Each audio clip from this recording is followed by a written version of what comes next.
Vamos a seguir en el análisis noticioso de la jornada, de la semana, por supuesto. Queremos hablar de las informaciones políticas que han marcado los últimos días, el proceso constituyente y evidentemente también de la contingencia del día, el informe de Naciones Unidas con respecto a los derechos humanos. Para eso nos acompaña hasta ahora el presidente del PPD, Heraldo Muñoz. Heraldo, gracias por acompañarnos, bienvenido. Muchas gracias por invitarme.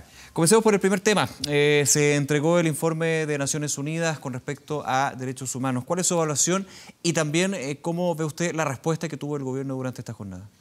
Bueno, yo creo que este informe de la Oficina de la Alta Comisionada viene a ratificar lo que ya se conocía, y es que en Chile se han violado gravemente los derechos humanos a partir del 18 de octubre. Eso es lo que dice el informe. Es un informe muy completo.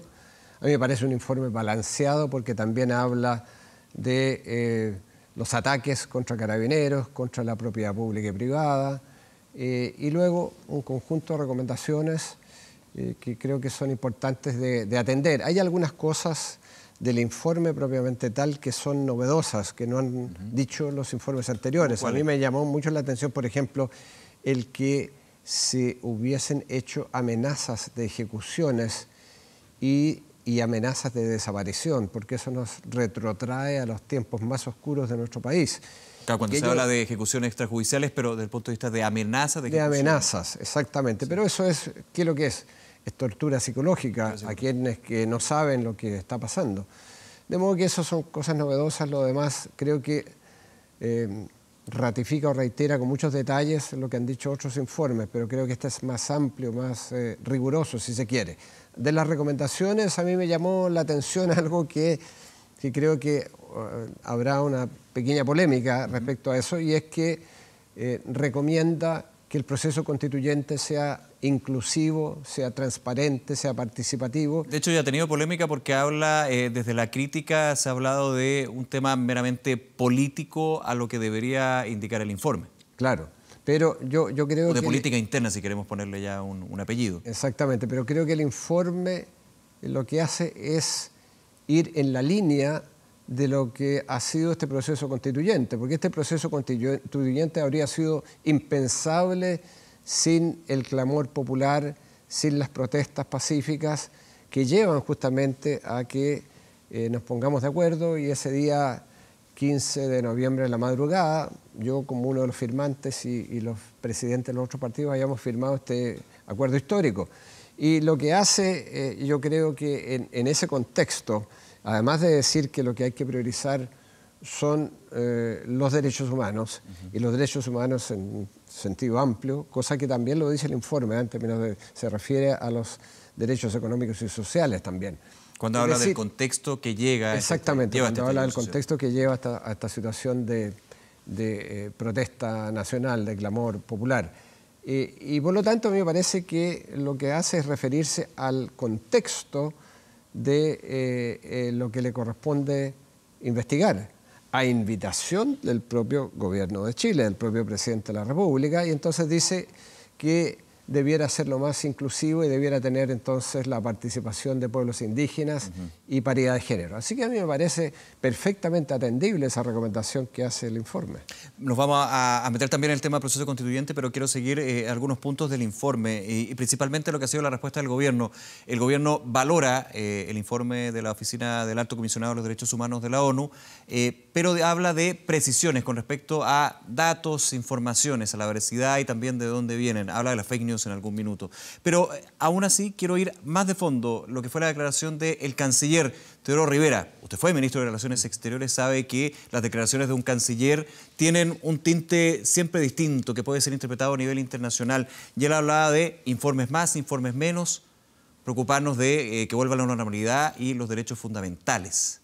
Y también él decía lo siguiente, hablaba de los informes han señalado de que no hay violaciones sistemáticas y graves a los derechos humanos. Bueno, a mí me llamó profundamente la atención las declaraciones del canciller Rivera, porque en primer lugar hay que recordar que fue el propio presidente de la República quien invitó a la Oficina de la Alta Comisionada a hacer esta investigación. En segundo lugar, a mí me parece que decir qué es lo que es pertinente o prudente en un informe, francamente creo que no corresponde a un gobierno. Un gobierno tiene que aceptar de buena fe aquello que pidió.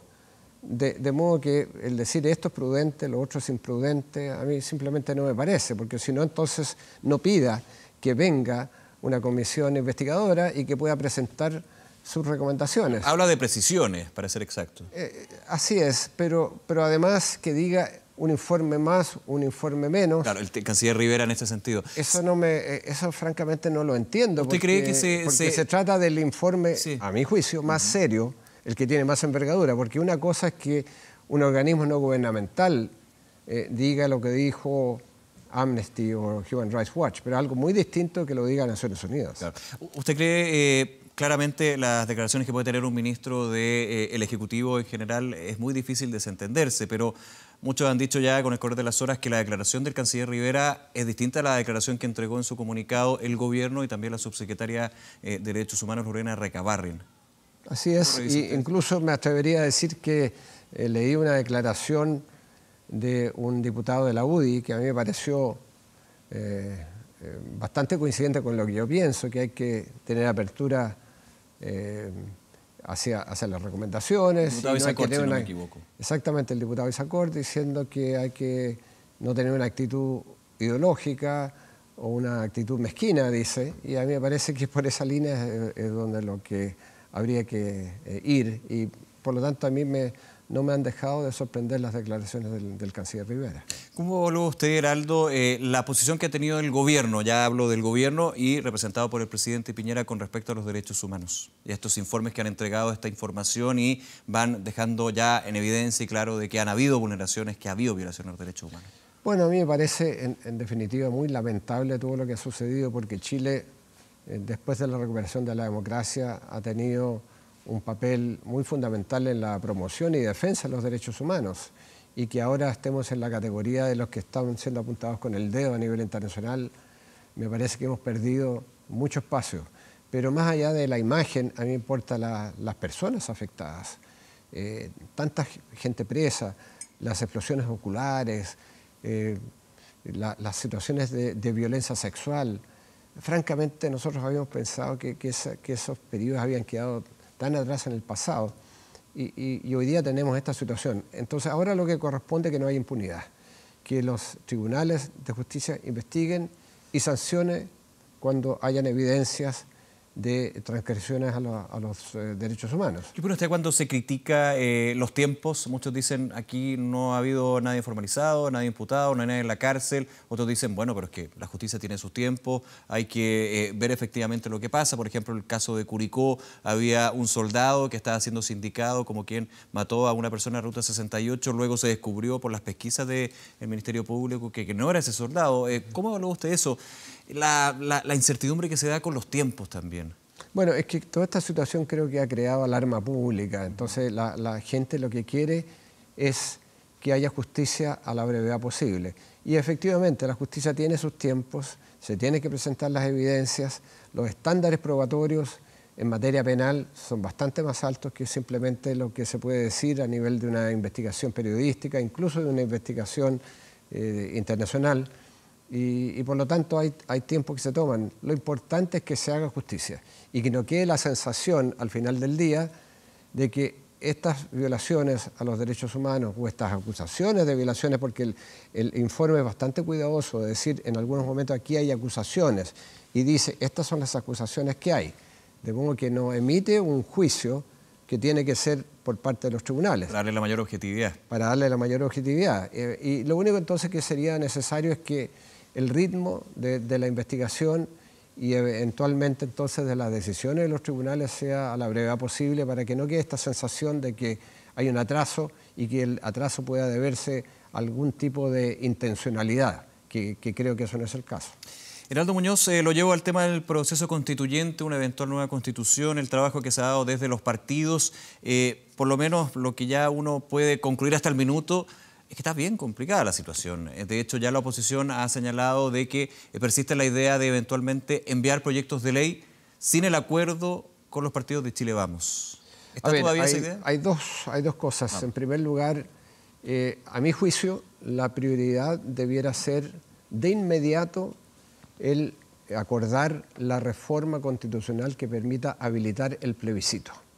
para el día 26 de abril del próximo año. Tenemos la fecha, pero todavía no tenemos el proyecto que habilitaría eso. Exactamente. Entonces lo que se necesita es ese proyecto, un acuerdo sobre ese proyecto. ¿Por qué? Porque los tiempos del CERVEL requieren que tengamos ese proyecto de reforma constitucional al capítulo 15 de la Constitución ya finalizado de aquí al 28 de diciembre, y nos quedan muy pocos días.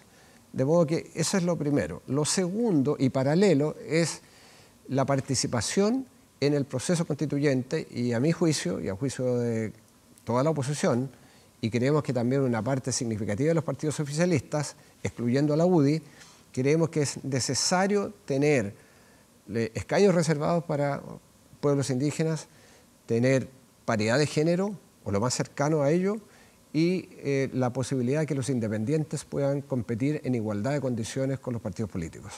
Y hemos puesto propuestas sobre la mesa y hemos tenido una respuesta de Renovación Nacional y de Evópoli, yo diría, con apertura respecto a estos temas. No definitiva. No definitiva, porque, bueno, hasta que no se acuerde algo no es definitivo. Claro. Pero por parte de la UDI, particularmente respecto a escaños reservados para pueblos indígenas, había una total negativa, una suerte de poder de veto. Heraldo, pero ¿usted siente que no se llega a acuerdo, por ejemplo, con Renovación Nacional y Evópoli en esos temas, principalmente porque como coalición oficialista la UDI está siendo la gran piedra de tope? Está siendo la gran piedra de tope para estos temas. Sí. Y por eso es que, a mi juicio, hay que llevarlo de manera paralela al Congreso, para que sea el Congreso el que defina y sean los parlamentarios que puedan estar de acuerdo o en desacuerdo respecto a estos tres temas los que puedan votar y cambiar la ley orgánica constitucional o bien la propia Constitución, porque claro, en el caso de los pueblos indígenas se requeriría un cambio de una reforma constitucional por 2/3, en los otros casos se requeriría simplemente un cambio de la ley orgánica constitucional en materia de elecciones. Ahora, pero si se llegara sin acuerdo, si fuera a través de proyectos en paralelo de oposición y del oficialismo, justamente el acuerdo lo que logra es que en tiempo sea bastante más eficaz el trabajo legislativo. Y justamente considerando también que los tiempos del CERVEL están ligados a un proyecto de ley promulgado y puesto en marcha. Bueno, ¿eso podría generar una complicación, no llegar con acuerdos, proyectos de ley? A ver, yo creo que la gran complicación Y perdón, sería... lo último, al llegar con acuerdo uno tiene en claro de que los votos están, a eso me refiero. Exactamente, bueno, por cierto, entonces si hay un acuerdo previo, eso facilita las votaciones una vez que se llegue al Congreso. Claro. Pero lo más importante, y por eso yo he hecho un llamado a los parlamentarios y a mis colegas presidentes de partido, lo fundamental es llegar a acordar la reforma constitucional para permitir el plebiscito. Eso es lo primero. Y paralelamente, si podemos llegar a un acuerdo con Renovación Nacional y con Evópoli para estos tres temas, es decir, el tema de la participación de pueblos indígenas, equidad de género e independientes, entonces estaremos en mejor pie para enviar esos proyectos al Congreso. Pero lo primero es lo primero es que tenemos que tener un plebiscito, porque eso es lo que permite que la gente pueda votar en abril, si quiere o no una nueva constitución y si quiere que los constituyentes sean 100% elegidos o no. Eso, a mi juicio, es lo prioritario ahora, pero igualmente importante es la participación ciudadana que sea lo más inclusiva posible por parte de especialmente estos grupos que creo que tienen que tener una participación muy significativa. Si llegamos a acuerdo entonces con una parte de los partidos oficialistas que están disponibles, yo creo que vamos a poder hacer el trabajo antes de el plebiscito del 26 de abril, porque creo que es importante que la gente sepa en el momento que hubiera a votar por el plebiscito, ¿cómo va a ser el plebiscito? Saber cómo va a ser el plebiscito, y cómo va a ser el proceso constituyente, la elección de los constituyentes o de los convencionales. Si efectivamente ganara la opción de una nueva constitución, un proceso, una nueva constitución, la ingeniería ya definida. Exacto, digamos, que la gente sepa cómo va a ser entonces la elección de esas personas que van a debatir y eventualmente acordar una nueva constitución. En ese punto, Heraldo Muñoz, ¿usted cómo ve las conversaciones con los partidos del oficialismo? Bueno, hemos estado conversando, de hecho... Porque se ha conversado harto. Sí, estamos conversando en las últimas horas y yo creo que vamos a tener la posibilidad de aquí al lunes de poder conversar todos los presidentes de partido, desde desde el oficialismo... El problema es que las conversaciones no pueden eternizarse, digamos. No, yo creo que el tiempo se acorta y tendremos que tener un acuerdo, a mi juicio, el lunes a más tardar. Así que ya no hay más tiempo y hoy día por lo menos algunos estábamos conversando justamente de que aquí hay que presionar el acelerador. Digamos que el cronograma ya define que el lunes es un día de definiciones. Bien, vamos a estar atentos a eso. Heraldo Muñoz, presidente del PPD, gracias por acompañarnos esta tarde. Muchas gracias por invitarme. Muy bien, hasta luego. Gracias.